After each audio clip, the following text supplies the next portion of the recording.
आज जो हादसा हुआ है ये संघ के कर्जे को लेके हुआ है। महलूल की एक मोहतरमा अर्शिया बेगम, उम्र शायद लगभग 45 से 50 साल है। इन्होंने संघ से कुछ पैसे उठाए थे और जितने पैसे संघ से उठाए उसका डबल पैसा भर चुके हैं, लेकिन ये संघ के टॉर्चर की वजह से आज उन्होंने खुदकशी करने की कोशिश की। ये बहुत काबिल मजम्मत है। और यहाँ पे उनको कुछ लोगों ने पकड़ के गले में साड़ी से फंदा डाल के लटक रहे थे। फंदा निकाल के कुछ लोगों ने एम्बुलेंस पे डाल के गवर्नमेंट हॉस्पिटल को लेकर अभी उनका फिलहाल ट्रीटमेंट चल रहा है, लेकिन मोहतरमा कोमा में है, बात करने के काबिल नहीं है। तो मेरे अभी पीएसए साहब से कांटेक्ट हुआ तो पीएसए साहब ने ग्रेटर को भेजा, एमएलसी हुई है और एमएलसी के साथ साथ कानूनी कार्रवाई जो भी है चल रही है। लेकिन मोहतरमा का स्टेटमेंट शायद हो सकता है होश में आने के बाद लेंगे। लेकिन अफसोस इस बात का है कि शहर के अंदर ऐसे संघ को लेकर ऐसे कई वाक़यात हो रहे हैं। हमारा हुकूमत से मुतालबा है कि फौरी इमीडिएटली ये संघ की जो मूवमेंट चल रहा है इस मूवमेंट को फौरी तौर पे बैन कर देना, और जो गवर्नमेंट्स की जो स्कीमें हैं जो गरीबों तक रसाई करना उसकी, तो ये संघ का खात्मा खुद ब खुद हो जाएगा। और लेकिन एक बात और कहना पड़ता है कि जो लोग ज़िम्मेदारान शहर के मुअज़्ज़िज़, अपने आप को मुअज़्ज़िज़ और शहरी एक शहर के ज़िम्मेदार कहलाते हैं, वो लोग जो संघ का मूवमेंट चलाए थे, पता नहीं वो संघ का मूवमेंट कहाँ तक है वो आज तक पता नहीं चला। अगर संघ के खात्मे के लिए कुछ इक़दाम उठाए हैं तो शायद ऐसे गरीबों को और जैसे जो मामला हो रहे, अगर इन तक संघ के बजाय, संघ का खात्मा करने के बजाय अगर इन लोगों के पास अगर उसकी रसाई होगी कुछ पैसे के लिए वक्तिया तौर पे, तो सारी बातें नहीं होगी। इसकी वजह से हुआ है। लेकिन मजलिस इत्तेहादुल मुस्लिमीन जो वाक़या हुआ है इसका कंडम करती है और इसकी मजम्मत करती है, और हमारे डिप्टी कमिश्नर साहबा और हमारे सुपरिटेंडेंट ऑफ पुलिस जो हैं एसपी साहब उनसे मुतालबा करते हैं, जिनके अभी वो मोहतरमा के शौहर और उनके साहिबजादे ने जो भी नाम बताएं, उन लोगों के खिलाफ कानूनी कार्रवाई होना और FIR होना और मोहतरमा के साथ इंसाफ होना, इनको कुछ मुआवजा दिलवा के इनका सही से ट्रीटमेंट करवाया जाए। सर, ये जितने भी चिटफंड वाले हो, सूदखोर हो, ये जितने भी जो है ना संघ चलाने वाले हो, ये दिन ब दिन उरूज पे आ रहे हैं, इसका रीज़न क्या है? ये देखिए, उरूज पे आने की वजह एक है, मैं आपको अभी भी बोला, मैं कुछ थोड़ी देर पहले मीडिया वालों को, कि जैसा CMC के थ्रू कुछ स्कीमें हैं, आश्रय समिति की स्कीम के थ्रू गरीबों को प्लाट देने का है।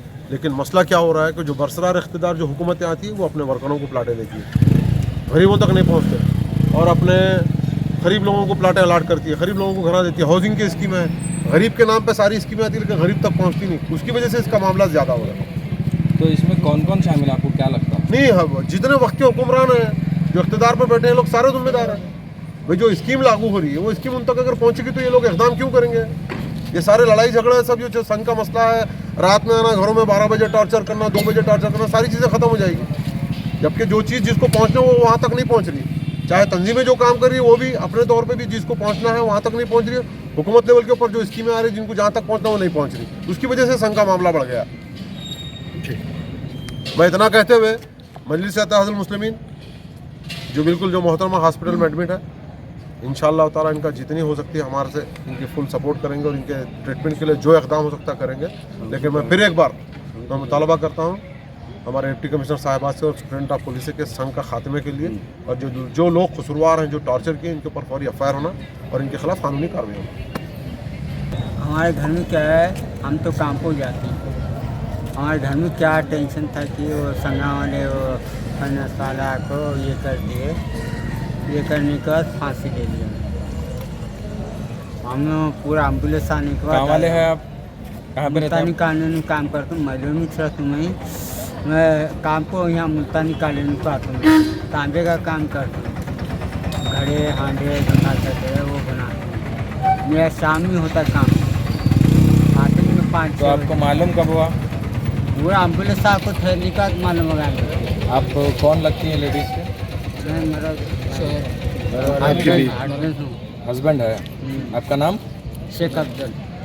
मेरा नाम शेख फिरदौस है। मेरे मम्मी क्या है, वो सना वाले, वो फाइनेंस वाले, बयाज बड्डी वाले 2-3 जने उनको टॉर्चर कर रहे थे, उन्होंने फांसी ले लेंगे। तो बयाज बड्डी वाले का नाम क्या है? हाँ? फाइनेंसर का नाम? फाइनेंसर का नाम है वो सचिन बोल के है और एक अमित बोल के है। दोनों कहाँ के रहने वाले हैं? मैलूर के रहने वाले लोग, प्राइवेट मतलब ऐसा बयाज बड्डी से देते हैं लोग, ये नहीं है कुछ भी। लोग 10 के 20 के 50 ऐसा कर रहे हैं। अब लाख तक क्या क्या ही कर दिए, लाख के ऊपर लेकर शायद। वो लोग रातों को आ रहे हैं, वो 2-4 बच्चों को ले लेकर आके डरा रहे, धमकियाँ दे रहे, गालियाँ दे रहे।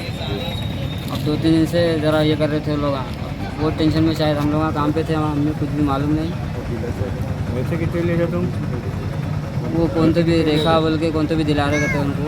जी हाँ, बड्डी से अमाउंट कितना लिखा है आपको? अमाउंट कितना ले? अमाउंट कितना लिए? 10-20 हज़ार कुछ लिए थे शायद। अब तक दिए कितने उनको? 10-20 हज़ार से ज़्यादा ही दे दिए होंगे। हाँ, जी तो भी अब वो इंटरेस्ट एक दिन भी अगर लेट हो रहा है तो वो डबल कर रहे हैं लोग।